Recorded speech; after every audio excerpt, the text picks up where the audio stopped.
यंदाचं 2024चं जे नोबेल पारितोषिक आहे ते जाहीर झालेलं आहे. डोरॉन एसेमोग्लू, सायमन जॉन्सन आणि जेम्स रॉबिन्सन या तिघाही अमेरिकन अर्थतज्ञांना, तिघांना मिळून हे पारितोषिक जाहीर करण्यात आलेलं आहे. हे जे नोबेल पारितोषिक आहे 2024चं, ते नोबेल पारितोषिक वास्तविकरित्या कुठल्या कार्याला देण्यात आलेलं आहे, त्याची पार्श्वभूमी काय आणि त्याचं एकंदरीतच इकॉनॉमिक जगतामध्ये काय महत्त्व आहे? धन्यवाद. विषय तर खूप चांगला निवडला आहे आणि ताजा आहे. सगळ्या जगाला उत्सुकता असते असं हे नोबेल पारितोषिक आहे आणि सगळ्या जगालाच आता कधी नव्हे एवढी या अर्थविषयक उत्सुकता निर्माण झालेली आहे. हो. आणि आता नुकतंच हे नोबेल पारितोषिक आल्यामुळे पहिला प्रश्न जो तुम्ही विचारला, हे कशासाठी, काय कॉन्ट्रीब्युशन आहे त्यांचं की ज्यासाठी हे नोबेल पारितोषिक दिलंय. तुमच्या बोलण्यामध्ये 2-3 उल्लेख आलेत, ते मी आधी घेतो सुरुवातीला. एक तर economics is a social science, त्यामुळे अर्थशास्त्र हे समाजाला सोडून असू शकत नाही. अर्थशास्त्र आणि समाजशास्त्र हातात हात घालून जातात. दुसरी एक गोष्ट इथे क्लिअर केली पाहिजे आणि ती म्हणजे अर्थशास्त्र म्हणजे इकॉनॉमिक्स हे आता स्वतंत्रपणे शास्त्र अलीकडच्या काळात झालंय. पूर्वी त्याला पॉलिटिकल इकॉनॉमिक्स असंच म्हणायचे.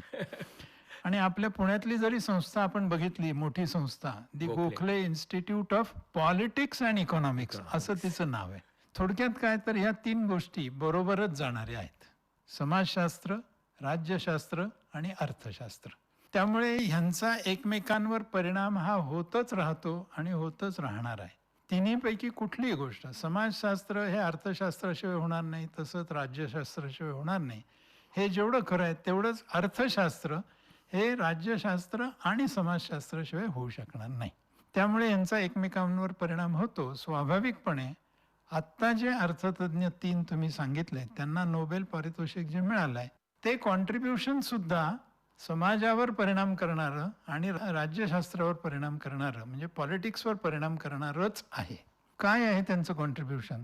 तर त्यांचं असं म्हणणं आहे की जो काही देशांच्या अर्थव्यवस्थेचा विकास होतो त्या विकासाला कारणीभूत ठरणारे जे घटक आहेत त्यातला एक महत्त्वाचा घटक म्हणजे त्या देशात असलेल्या संस्था किंवा संस्थात्मक चौकट, इन्स्टिट्यूशनल किंवा ऑर्गनायझेशन्स, फ्रेमवर्क, संस्थांचं फ्रेमवर्क किंवा ऑर्गनायझेशनचं फ्रेमवर्क.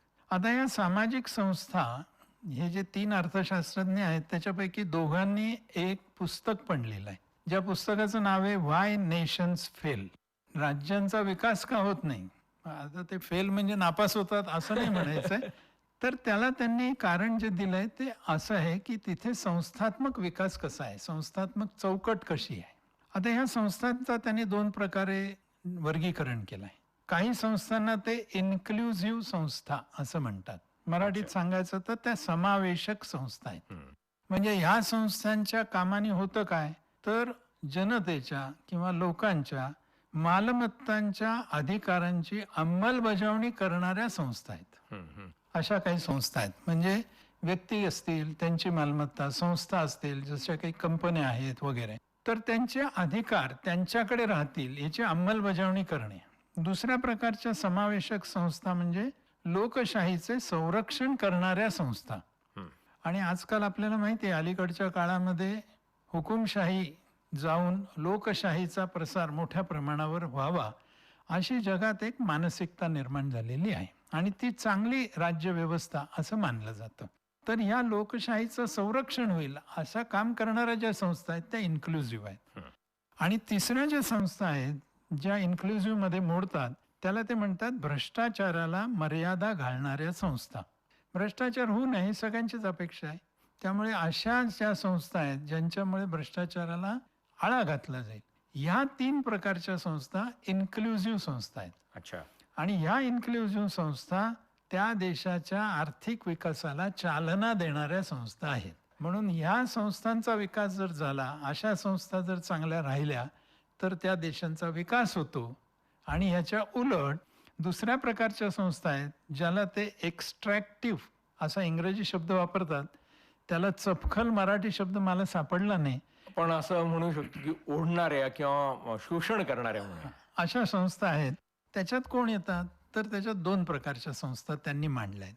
एक संस्था आहेत ज्यांच्यामुळे सत्तेचं केंद्रीकरण होतं किंवा सत्तेच्या केंद्रीकरणाला प्रोत्साहन देणाऱ्या संस्था या दुसऱ्या कॅटेगरीत येतात.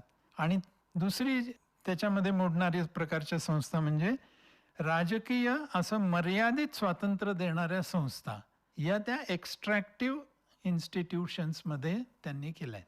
आता बघा, भ्रष्टाचाराला मर्यादा घालणाऱ्या संस्था तर भारताचा विचार केला तर CBI असेल, ED असेल, या एका अर्थाने वैधानिक संस्था झाल्या. पण NGOज पण आहेत ज्या भ्रष्टाचाराला आळा घालतात.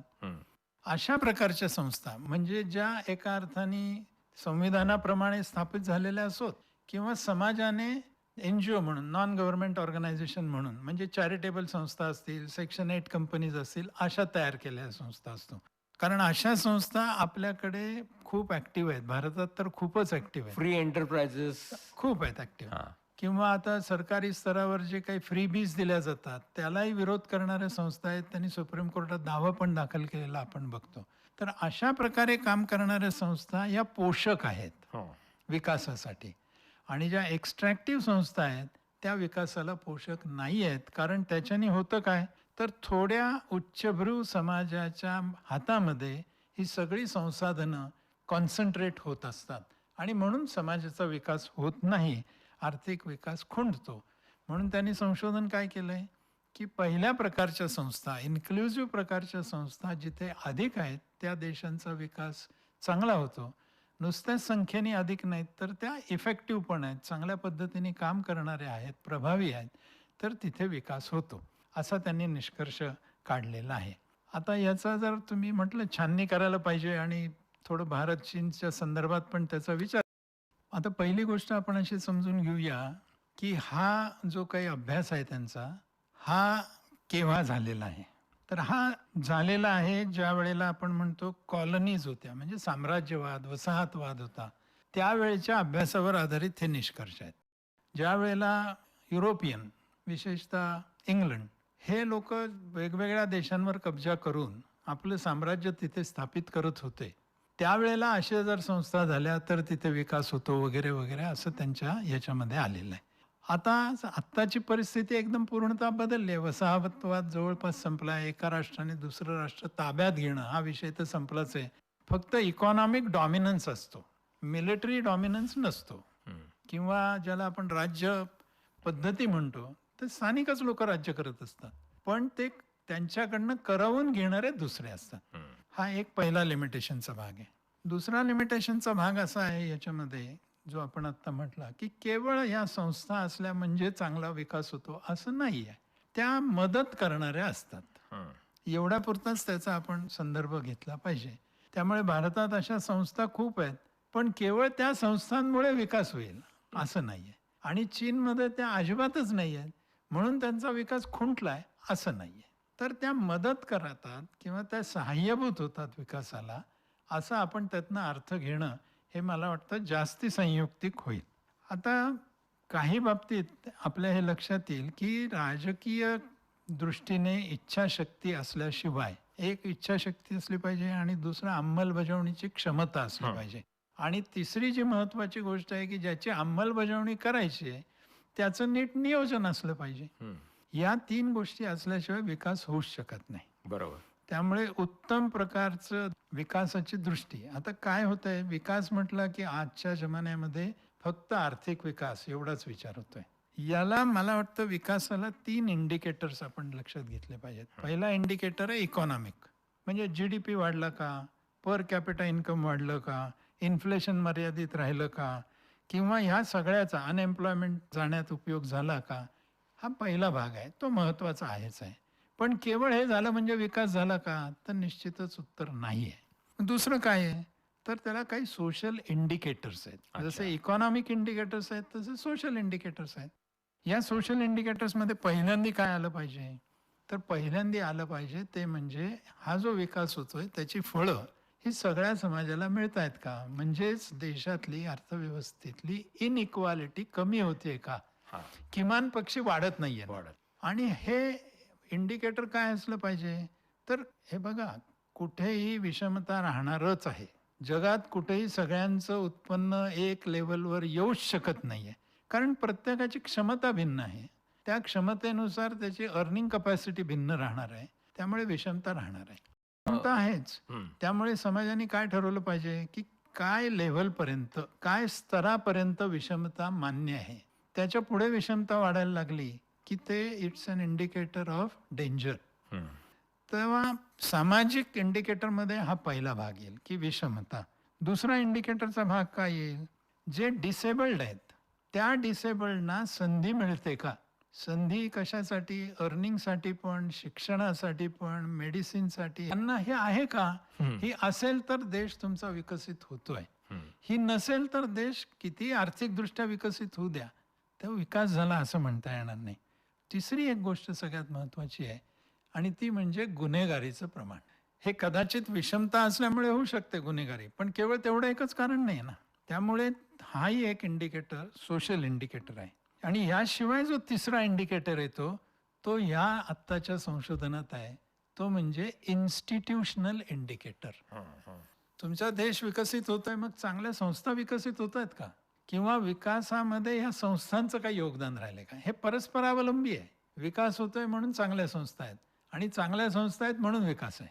जसं देशाची प्रगती होते म्हणून चांगले रस्ते आहेत किंवा चांगले रस्ते आहेत म्हणून देशाची प्रगती होते. हे जसं एकमेकांवर अवलंबून आहे. तर टू धिस एक्सटेंट यांचं जे काही संशोधन आहे, की संस्था चांगल्या असल्या तर विकासाला हातभार लागतो, मला वाटतं हे त्या दृष्टीने आपण बघणं आवश्यक आहे. रेग्युलेटरी बॉडीज ह्या इन्स्टिट्यूशन्सच आहेत, पण त्या जशा वित्तीय संदर्भातल्या आहेत तसंच इतर क्षेत्रात पण आहे ना. न्याय, कायदा याही बाबतीमध्ये आपल्याला चांगल्या संस्था लागणारच आहेत. न्याय व्यवस्था चांगली असायला लागेल. त्यामुळे ह्याही व्यवस्था, एक जसं फायनान्शियल रेग्युलेटरी बॉडीज ही एक इन्स्टिट्यूशन झाली आहे, तशाच याही बाबतीत शिक्षणाच्या बाबतीतल्या संस्था असतील, आरोग्याच्या बाबतीतल्या संस्था असतील, या सगळ्यांचं जाळं जर चांगलं सक्षम झालं, विस्तारित झालं तर विकासाला गती मिळू शकते. अनेक संस्था ज्या आहेत त्या कुठल्या ना कुठल्या तरी कायद्यानुसार होत असतात. लोकसभेत, विधानसभेत कायदे पारित करून होत असतात. त्यांची एस्टॅब्लिशमेंटच ही अशा पद्धतीने होत असते. त्यामुळे त्याही एका बाजूला आणि दुसऱ्या बाजूला ज्याला आपण गैर सरकारी म्हणतो अशा सामाजिक संस्था, यांची पण मोठी भूमिका याच्यात राहते. चीनमध्ये एकाधिकारशाही आहे, चीनमध्ये कम्युनिझम आहे, त्याचं तुम्ही सुरुवातीला म्हटलात. हे आहे तरी विकास होतोय. पण विकास मी जे 3 इंडिकेटर्स म्हटले त्यातलं फक्त पहिल्या इंडिकेटरचा होतोय. इकॉनॉमिक इंडिकेटर्स चांगले आहेत, याच्याबद्दल वादच नाही आहे. पण जे दुसरे आहेत सोशल इंडिकेटर्स काय येतो, कामगारांची स्थिती आज तिथे काय आहे. म्हणजे कामगारांना फॅक्टरीत राहावं लागतं, कुटुंबापासून दूर राहावं लागतं. एकीकडे आपण ह्युमन डेव्हलपमेंटचा विचार करतोय, ह्युमन डेव्हलपमेंट इंडेक्स बघतोय. दुसरीकडे अगदी भूतानसारखा छोटासा देश आहे, तो हॅपीनेस इंडेक्सकडे जातोय.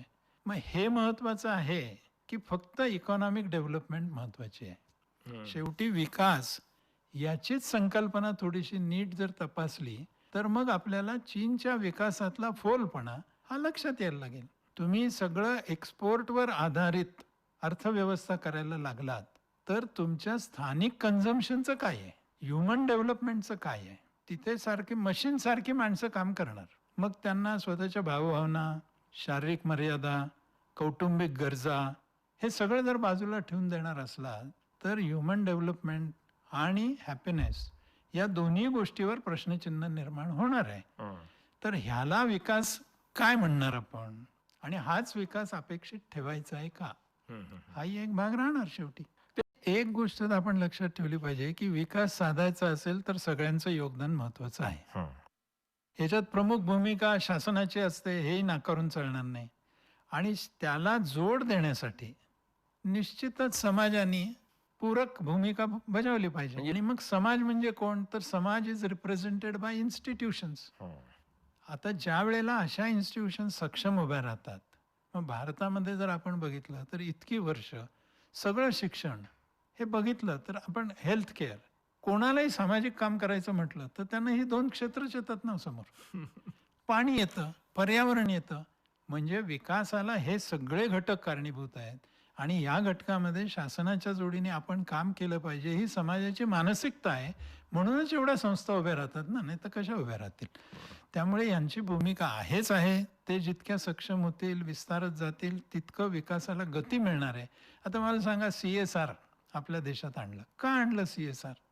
की कॉर्पोरेटची काही सोशल रिस्पॉन्सिबिलिटी आहे आणि ही सोशल रिस्पॉन्सिबिलिटी कोणाची आहे? खाजगी संस्थांची आहे. हे लक्षात घ्या. शासकीय संस्थांची नाही आहे. म्हणजे ह्या कॉर्पोरेट्सनी आपल्या नफ्यापैकी काही पर्सेंटेज ऑफ प्रॉफिट हा अशा संस्थांसाठी खर्च केला पाहिजे किंवा त्यांना मदत म्हणून दिला पाहिजे. ही आवश्यकता लक्षात आलीच ना. संस्थांचं योगदान म्हणूनच हे लक्षात आलंय. अन्यथा आलं नसतं. आता तुम्ही चीनचं बघा. कुठली सोशल रिस्पॉन्सिबिलिटी आहे आणि काय आहे? असनच सगळं करणार हीच एकदा तुम्ही भूमिका घेतली की संस्थांचा विषयच संपला. मग ज्या संस्था सरकार निर्माण करेल तेवढ्याच संस्थांची भूमिका राहील आणि ती भूमिका काय राहील तर सरकार ठरवेल ती राहील. त्यामुळे त्यांचा विकास जरी झाला असला तरी माझ्या मते तो विकास हा केवळ आर्थिक विकास आहे. तो ओव्हरऑल विकास नाही. ही मर्यादा लक्षात घेतली पाहिजे. म्हणून समाजाचं योगदान आणि संस्थांचं योगदान हे निश्चित महत्त्वाचं आहे. हे अधोरेखित यांनी केलं आहे.